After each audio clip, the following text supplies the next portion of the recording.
மக்கள் தொகை கணக்கெடுப்பு முடிந்த பின்பே நாடாளுமன்ற தொகுதிக்குள் மறுவரையறை செய்ய வேண்டும் என அமைச்சர் ரகுபதி வலியுறுத்தியுள்ளார். புதுக்கோட்டையில் செய்தியாளர்களை சந்தித்து பேசிய அவர், 1961ஆம் ஆண்டு மக்கள் தொகையின் அடிப்படையில் 522 தொகுதிகள் உருவாக்கப்பட்ட நிலையில் அதன் பின்பு 1971ஆம் ஆண்டு 10 லட்சம் மக்களுக்கு ஒரு தொகுதி வீதம் 543 தொகுதிகளாக உயர்த்தப்பட்டதாக குறிப்பிட்டார். அதன் பிறகு தென்னிந்திய மாநிலங்கள் குடும்ப கட்டுப்பாட்டு நடைமுறையை சிறப்பாக செயல்படுத்தியதால் அதே எண்ணிக்கையிலான தொகுதிகளில் தொடர்வதாகவும் குறிப்பிட்டார். 1971ஆம் ஆண்டின்படி தொகுதி மறுவரையை செய்தால்தான் தென் மாநிலங்களில் தொகுதிகளின் எண்ணிக்கை குறையும் என கூறிய அவர், வெறும் 10 மாநிலங்களில் மட்டும் கவனம் செலுத்தி ஆட்சிக்கு வர வேண்டும் என பாஜக நினைப்பதாகவும் குற்றம் சாட்டினார். மேலும் வருமுன் தடுப்போம் என்பதை போன்று முதலமைச்சர் நடவடிக்கை எடுத்து வருவதாக கூறிய அவர், குடும்ப கட்டுப்பாட்டை சிறப்பாக செயல்படுத்திய தங்களுக்கு பரிசுதான் வேண்டுமே தவிர தண்டனை கிடைக்கக்கூடாது எனவும் கூறினார். 1971ஆம் ஆண்டு மக்கள் தொகை கணக்கெடுப்பின்படி 10.1 லட்சம் மக்களுக்கு ஒரு நாடாளுமன்ற தொகுதி என்று மொத்தமாக 543 சட்டமன்ற தொகுதிகள் கொண்டு வரப்பட்டன. இது 71ஆம் ஆண்டு வரைக்கும். ஆனால் இந்தியாவிலேயே தென்னிந்திய மாநிலங்கள், குறிப்பாக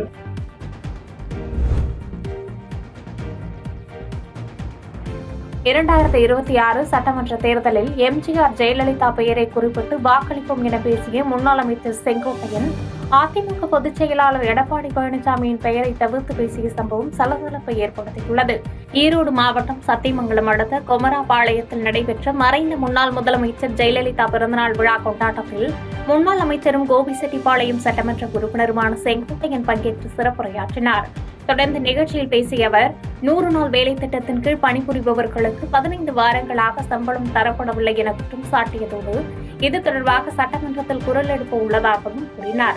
மேலும் 2026 சட்டமன்ற தேர்தலில் எம்ஜிஆர் ஜெயலலிதாவின் ஆட்சி அமைய வாக்களிப்போம் எனவும் பேசினார்.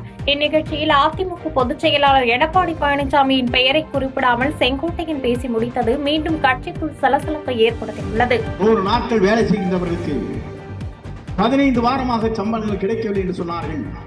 14ஆம் தேதி என்று 15ஆம் தேதி என்று அதற்காக குரல் கொடுக்கப்படும் சட்டமன்றத்தை நானும் பண்ணாது என்பதை அந்த நேரத்தில் தெரிவித்துக் கொள்கிறேன். நாளைய தொலைபேசியிலே அங்கு இருக்கிற முதன்மை செயலாளர்களுக்கு நான் பேசுகிறேன்.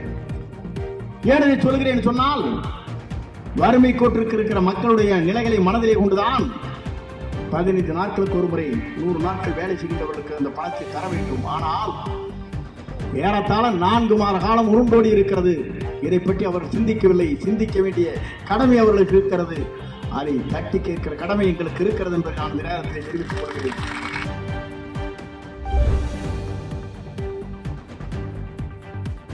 வீட்டில் இருந்தபடியே கட்சியை நடத்துபவர்தான் தமிழக வெற்றிக் கழக தலைவர் விஜய் என திராவிடர் கழக தலைவர் கி. வீரமணி குற்றம் சாட்டியுள்ளார். திண்டுக்கல் மாவட்டம் பழனியில் திராவிடர் கழகம் சார்பில் நடைபெற்ற பொதுக்கூட்டத்தில் திராவிடர் கழக தலைவர் கி. வீரமணி கலந்து கொண்டார்.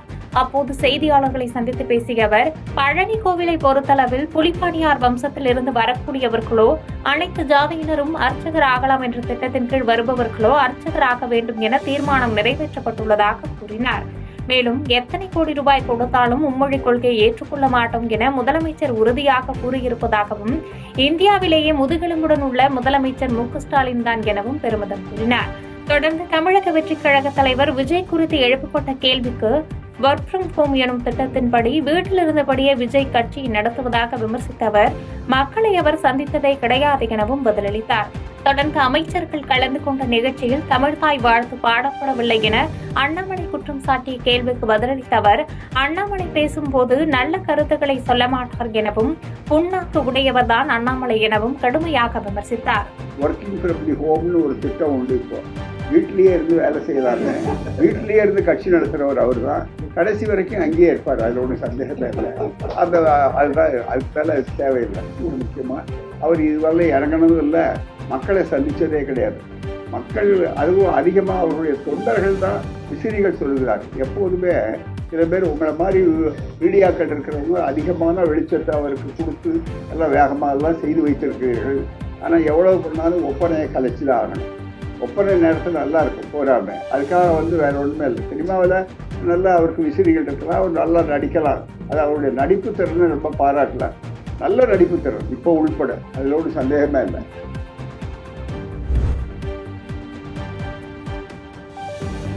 காரைக்கால், புதுச்சேரி, சென்னை உள்ளிட்ட புதிய நீட்டிப்பு வழித்தடங்களுக்கான பயணிகளின் சாத்தியக்கூறுகள் சரிபார்க்கப்படும் என்று மத்திய ரயில்வே இணையமைச்சர் சோமண்ணா தெரிவித்துள்ளார். திருநள்ளாறு சனீஸ்வர பகவான் ஆலயத்தில் சுவாமி தரிசனம் செய்த மத்திய ரயில்வே இணையமைச்சர் சோமண்ணா செய்தியாளர்களுக்கு பேட்டியளித்தார். ரயில் நிலையங்களின் வளர்ச்சிக்காக மட்டும் சுமார் 2900 கோடி ஒதுக்கப்பட்டுள்ளதாகவும் இதற்கான பணிகள் புதுச்சேரி, காரைக்காலிலும் நடைபெற்று வருவதாக தெரிவித்தார். மேலும் காரைக்காலிலிருந்து பெங்களூருக்கு புதிய ரயில் மற்றும் உள்ளூர் ரயில்களை நீட்டிக்க புதுச்சேரி அமைச்சர் திருமுருகன் கோரிக்கை விடுத்திருந்த நிலையில் இந்த வழித்தடங்களில் நீட்டிப்பு அம்சங்களையும் பயணிகளின் தேவையையும் பரிசீலிக்கப்படும் என்று கூறினார். बाद में 2974 करोड़ का भी डेवलपमेंट हो रहा है, स्टेशन डेवलपमेंट हो रहा है. बाद में उसमें कारेकल भी हो रहे, पांडिचेरी भी हो रहे, सभी हो रहे. नवा लाइन को हमें चिंता कर रहे. बाद में स्टेट गवर्नमेंट को हमें नोट भेजता है. वो स्टेट गवर्नमेंट वाले हमको लैंड दिया तो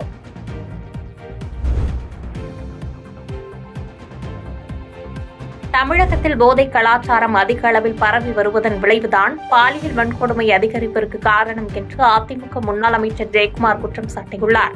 செங்கல்பட்டு மாவட்டம் திருக்கழுகுன்றம் பகுதியைச் சேர்ந்த பேரூராட்சி செயலாளர் தினேஷ்குமார் போதை ஆசாமிகளால் தாக்கப்பட்ட சம்பவத்திற்கு கண்டனம் தெரிவித்த ஜெயக்குமார், தமிழகத்தில் போதைப் பொருட்களால் இளைஞர்கள் சீரழிந்து வருவதாகவும் அதனை தமிழக அரசு தடுக்காமல் வேடிக்கை பார்த்து வருவதாக குற்றம் சாட்டினார். மதுபான வருமானத்தை வைத்து ஆட்சி நடத்தி வருவதாகவும் போதை மாநிலமாக தமிழகம் உருவானது திமுக அரசு செய்த சாதனை என விமர்சித்தார். மேலும் அதிமுக பேரூராட்சி செயலாளர் தாக்கப்பட்டதை கண்டித்து நடைபெற்ற ஆர்ப்பாட்டத்தில் கலந்து கொள்ள வருகை புரிந்த தன்னை வழிமறித்து ஆர்ப்பாட்டம் நடைபெறாத அளவில் காவல்துறை செயல்பட்டதாகவும் தன்னை வெளிநாட்டவர் போன்று நடத்தியதாகவும் குற்றச்சாட்டு தெரிவித்தார். ஒரு பக்கம் போதை வஸ்துக்களை கட்டுப்படுத்தி அதை கட்டுப்படுத்தினாலே போதும், இது போன்ற சம்பவங்களை தடுக்கலாம். ஆனால் அதை கட்டுப்படுத்துவதற்கு முழுமையாக தவறிவிட்ட இந்த பொம்மை முதலமைச்சர் இந்த ரிமோட்டை கையில் வச்சுக்கிட்டு ஒன்லி பார்த்தீங்கன்னா ஃபோட்டோ ஷூட்டும், அதே போல் ஒரு என்ன சொல்கிறதுனா ஒரு அலங்கார பசப்பு வார்த்தைகள், இதன் மூலம் தமிழ்நாட்டு மக்களை தினந்தோறும் ஏமாற்றுகின்ற அந்த வித்தையை தெரிந்த ஒரு வித்தைக்காரர் யாருன்னா ஸ்டாலினும் உதயநிதியும். இதை கட்டுப்படுத்து. அதனுடைய விளைவு என்னன்னா சட்ட ஒழுங்கு மோசம். எங்கே பார்த்தாலும் பார்த்தீங்கன்னா ஊடகங்களை பார்ப்பீங்கல்ல, தண்ணி அடிச்சுட்டு பார்த்தீங்கன்னா அப்படியே போகிற வண்டியை டிராஃபிக் இப்போ கண்ட்ரோல் பண்ண டிராஃபிக் இன்ஸ்பெக்டர் வேலையை குடிமகன் கையில் எடுத்துக்கிட்டு அந்த வண்டியெல்லாம் அடிக்கிறது, உதைக்கிறது. அதே போல் பல்வேறு வகையில் பார்த்தீங்கன்னா எல்லா விதமான அளவுக்கு ஒரு சட்டவிரோத செயல்கள்லாம் இந்த போதைகளால் ஏற்படும். அப்போ அடிப்படை காரணம் என்ன? போதை வஸ்துகள் ஒடுக்குது.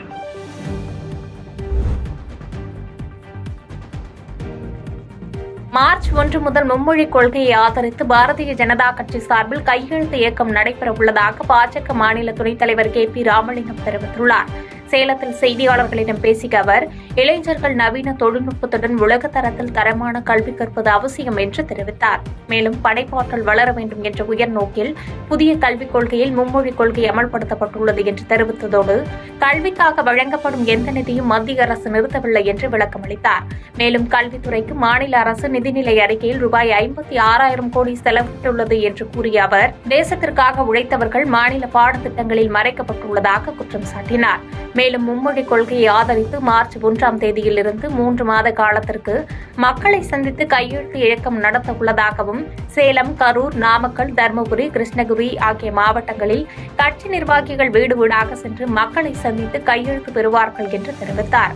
குறைந்தபட்சம் 10 லட்சம் கையொப்பம் பெறப்பட்டு அதனை தமிழக முதலமைச்சருக்கு அனுப்ப உள்ளதாகவும், முதலமைச்சரின் தவறான புரிதலை தெளிவுபடுத்தவே இந்த கையெழுத்து இயக்கம் நடத்த உள்ளதாக கூறினார். அந்த மாநாட்டிலேயே நாம் நம்முடைய சேலம் பெருங்கோட்டத்தை பொறுத்தவரை குறைந்தபட்சம் 10 லட்சம் கையெழுத்தை வாங்கி நம்முடைய மாநில தலைவர் நமது தலைவர் அண்ணாமலை அவரிடம் அவர் எடுத்து வைக்கிற கொள்கைகளுக்கு ஆதரவாக, அவர் நாட்டுக்கு தந்திருக்கிற திட்டங்களுக்கு ஆதரவாக, இந்த நாட்டின் பாதுகாப்பையும் உழைப்புக்கு நாமும் உறுதுணையாக இருக்கிறோம். நீங்கள் அதை செயல்படுத்த வேண்டும் என்று கேட்டுக்கொள்கிறேன்.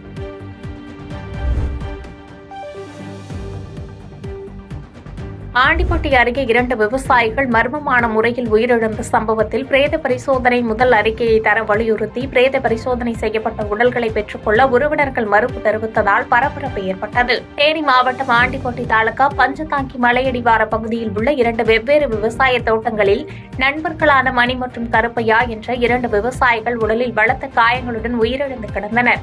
இதனால் அதிர்ச்சியடைந்த உறவினர்கள் குற்றவாளிகளை கண்டுபிடித்து நடவடிக்கை எடுக்கும் வரை உடல்களை வாங்க மாட்டோம் என்று தெரிவித்து வந்தனர்.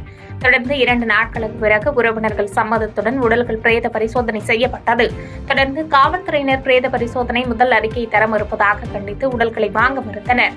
பின்னர் கொலை செய்யப்பட்டு கிடந்த இடத்திலிருந்து கண்டெடுக்கப்பட்ட செல்போன் யாருடையது என்று கேள்வியும் முன்வைத்தனர். உயிரிழந்த ஒரு விவசாயியான மணி என்பவரின் மகனான ராணுவ வீரர் நாட்டிற்காக ராணுவ பணி செய்யும் தன் தந்தை உயிரிழப்பில் முறையான தகவல் அளிக்காமல் காவல்துறை தன்னை அலைக்கழிப்பதாக வேதனையுடன் தெரிவித்துள்ளார். என்னோட பேர் ஆனந்தகுமார்.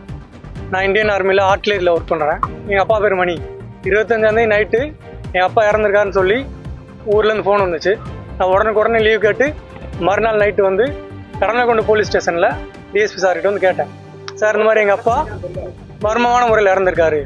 அப்போ எனக்கு வர்றப்பே தகவலும் கிடச்சிச்சு, பக்கத்தில் ஒரு ஃபோன் கிடச்சிச்சு. அப்போ நான் கேட்டேன், நான் ஒன்றும் அன்யூனிஃபார்மில் போல் யூனிஃபார்மில் போனேன். சார் இந்த மாதிரி ஏன்னா அன்யூனிஃபார்மில் போனால் ரிப்ளை பண்ண மாட்டாங்கன்னு சொல்லி யூனிஃபார்ம் போட்டு போனேன். சார் இந்த மாதிரி எங்கள் அப்பா இறந்துருக்காரு. அவருக்கு வந்து அவங்க ஒரே வார்த்தை சொல்கிறாங்க, இறந்துருக்கான்னு சொல்கிறீங்க, ஐ விட்னஸ் யாருன்னு கேட்டாங்க. அப்போ அந்த பக்கத்தில் ஒரு செல்லே கிடச்சிருக்கு, அது ஒரு ஐ விட்னஸ் இல்லையா? அந்த ஃபோன் யாரோடது, அந்த ஃபோனில் இருக்க கால் ஹிஸ்ட்ரி செக் பண்ணு, அவங்கள பிடி.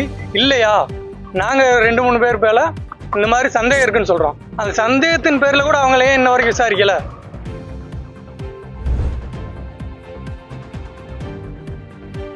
2026 சட்டமன்ற தேர்தலில் விடுதலை சிறுத்தைகள் கட்சியின் கடைநிலை தொண்டனின் விருப்பம் 25 தொகுதிகள் வேண்டும் என்பதே என்று விசிக துணை பொதுச் செயலாளர் வன்னியரசு தெரிவித்துள்ளார். மனிதநேய மக்கள் கட்சி சார்பில் வக்பு திருத்த சட்டத்தை கண்டித்து திருச்சி பாலக்கரை ரவுண்டானாவில் கண்டன ஆர்ப்பாட்டம் மாவட்ட தலைவர் முகமது ராஜா தலைமையில் நடைபெற்றது. இதில் விடுதலை சிறுத்தைகள் கட்சியின் துணை பொதுச் செயலாளர் வன்னியரசு, தமிழ்நாடு முஸ்லிம் முன்னேற்ற கழகத்தின் மாநில பொருளாளர் இப்ராஹிம் ஷபியுல்லா கான், துணை பொதுச் செயலாளர் மைதீன் சேட்கான், மனிதநேய மக்கள் கட்சியின் மாவட்ட தலைவர் வைஸ் அகமது ஆகியோர் பங்கேற்று கண்டன உரை நிகழ்த்தினர். தொடர்ந்து செய்தியாளர்களுக்கு பேட்டியளித்த வன்னியரசு, பொருளாதார ரீதியாக இஸ்லாமியர்களை பலவீனப்படுத்தும் நோக்கில் வக்பு வாரிய திருத்த சட்டம் கொண்டுவரப்பட்டுள்ளதாகவும், இந்தியா முழுவதும் இஸ்லாமியர்களுக்கு வக்பு சொத்துக்கள் உள்ளது, இதனை அபகரிக்க வேண்டும் என்ற எண்ணத்தில் பாரதிய ஜனதா கட்சி இந்த சட்டத்தை கொண்டு வந்துள்ளதாக குற்றம் சாட்டினார். மேலும் இதற்கு எதிர்ப்பு தெரிவிக்காமல் விஜய் மௌனம் காப்பது பாஜகவிற்கு மறைமுகமாக ஆதரவு தெரிவித்து வருவதை வெளிப்படுத்துவதாக சாடினார். பக்கத்தில் இந்த பாரதிய ஜனதா அரசு திட்டமிட்டு இந்த சட்ட திருத்தத்தை கொண்டு வந்திருக்கிறது. இது சிறுபான்மை மக்கள், அதாவது மொழி சிறுபான்மையினர், மத சிறுபான்மையினர் இவர்களுக்கு வழங்கக்கூடிய இந்த சிறப்பு சட்டத்தை முற்றிலுமாக நீர்த்து போக செய்கின்ற வகையில், இங்கே இந்து ராஷ்டிரம் அமைக்க வேண்டும் என்கின்ற வகையில் பாஜக இந்த முயற்சி எடுக்கிறது. இன்றைக்கு பாசிசமா பாயாசமா என்று கேட்கிறார் தாவேகனுடைய தலைவர் விஜய் அவர்கள். இந்த பாசிசத்தை கண்டிக்காமல், இந்த பாசிசத்துக்கு எதிராக போராடாமல் அவர் கள்ள மௌனம் காப்பது பாஜகவோட ஒரு மேட்ச் ஃபிக்ஸிங்கோடு இருக்கிறார் என்பதை புரிந்து கொள்ள முடிகிறது. அதேபோல் நாத்தாக்காவுடைய தலைவர் சீமானும் பாஜகவினுடைய ஒரு கிளை அமைப்பாக தமிழ்நாட்டில் செயல்பட்டு இன்றைக்கு அவர்கள் முழுக்க ஒரு சங் பரிவார அமைப்புடைய கிளை அமைப்பாக செயல்படுகிறார்கள் என்பதை அம்பலப்படுத்தி கொண்டிருக்கிறார்கள் மக்கள். பாதகம் செய்பவரை கண்டால் நாம் பயம் கொள்ளலாகாது பாப்பா, மோதி மிதித்து விடு பாப்பா, அவர் முகத்தில் உமிழ்ந்து விடு பாப்பா.